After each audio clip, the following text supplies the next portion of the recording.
at me, then I now feel like confident. So that time only I one thing think myself that I can talk with them, and if I'm talking with my camera, yeah, in front of my camera, then that is also I stop to speaking, because at the moment what I think is that I'm feeling like a loser in myself, and also think like I can't talk anything in front of my camera. If they will look at me, then what they will be thinking in their mind, if they'll be thinking that what the boy is speaking something it's like crazy.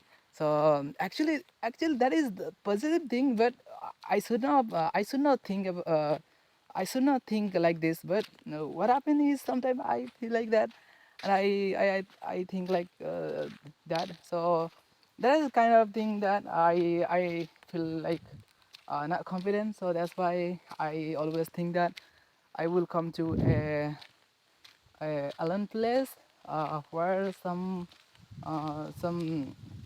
other thing will be, but not people. So that's one thing.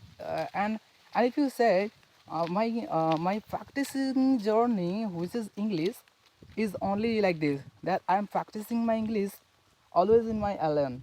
So it's the special video. If you think that I will upload this video, and by um, taking a specific topic of that, then I will make a special video for that. So I will share my everything, my journey, that how I started my English speaking. So stay tuned for the next video. So to here I'm concluding my video. Actually guys, why I'm concluding my video, some people are coming from there and from there. So that's why I am not feeling like confident to speak in front of them, because I'm too shy like Elon Musk. So that's why. Okay, let's try. But in future I'll do it same thing. No, it's not.